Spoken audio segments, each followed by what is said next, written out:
Don't push that button, Ma.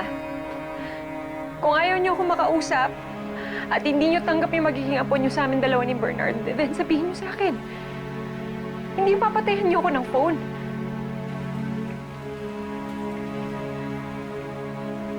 You left us for your husband, Angela.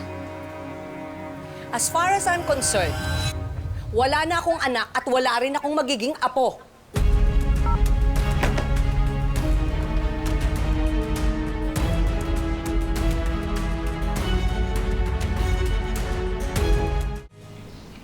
Wala kang anak. Naririnig mo ba ang sarili mo? Itinakwil mo na nga ang anak mo. Ngayon, pati yung magiging apo natin, tinatakwil mo. Anong gusto mong gawin ko, Danilo? Accept them with an open arms pagkatapos tayong talikuran ni Angela?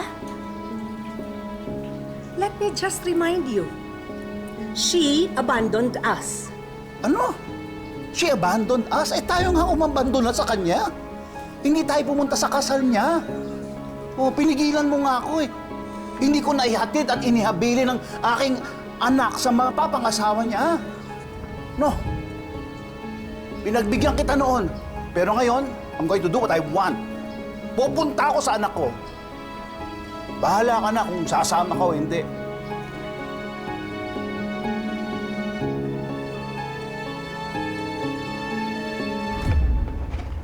Hello, Bes? Hello, Bes. Mamaya pa ako Taong bahay kasi ako ngayon kaya hindi ako makaalis. Okay lang. Magbubuga lang sana ako.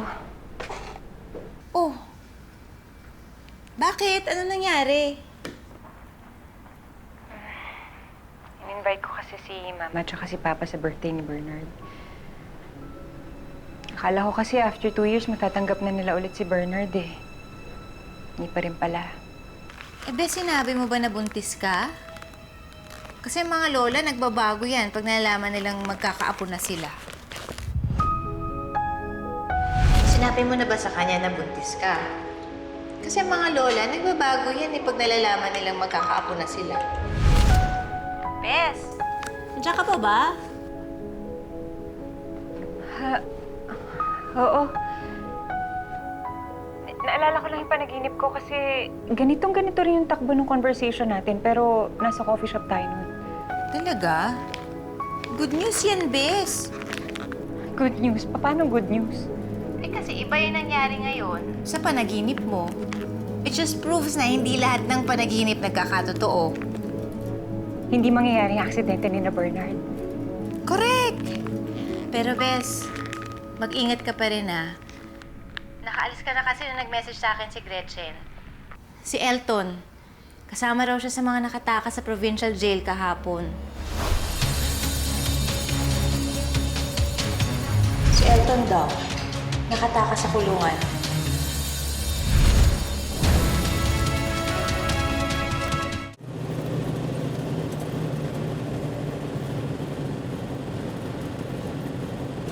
May in-expect ba na tawag? Wala. 2 years na kayo ni Angela, no? Wala pa kayong balak magkaroon ng baby. Nagtatry pero hindi lang kami makabuo. Nagpa-check na ba kayo? Nawi, hindi ako baog kung yun ang sinasabi mo. Wala naman akong sinabi. Malay mo, si Angela pala yung infertile. Eto, hypothetical question. Iiwan mo ba si Angela kung hindi ka niya mabigyan ng anak? Nawi, mahal ko yung kaibigan. Mabigyan man niya ako ng anak ko. Good answer.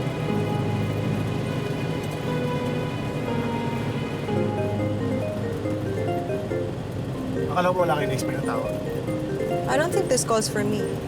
Si Angela to. Hello? Chloe, si Bernard.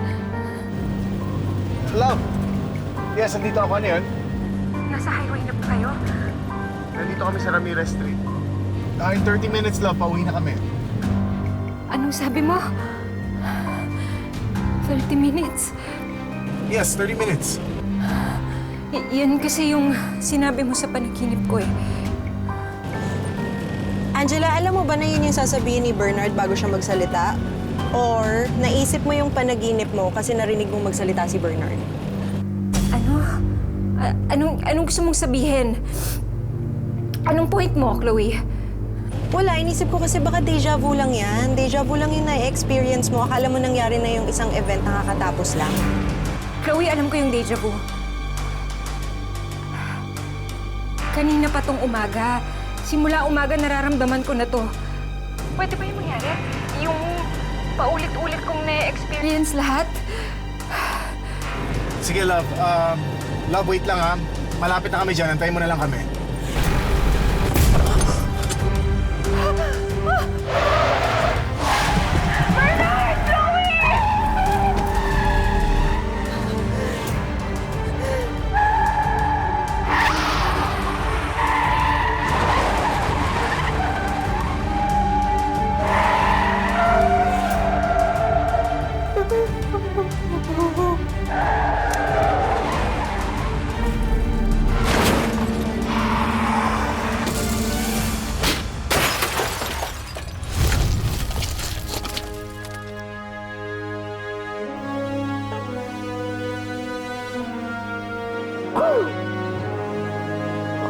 Bernard! Chloe!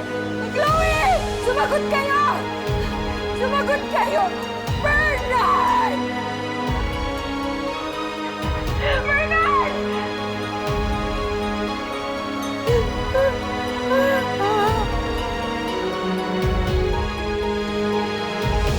Nagluluto ako ng pagkain na dadalhin ko dyan para sa birthday mamaya ni Bernard. Kaya lang naubusan ako ng gas. Nahihiya naman ako magsabi sa asawa mo.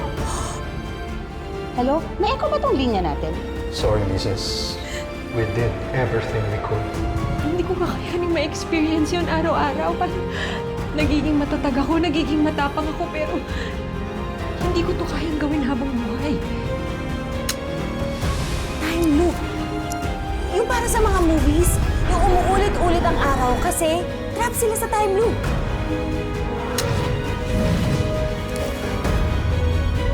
Patay ka sa akin, Bernard.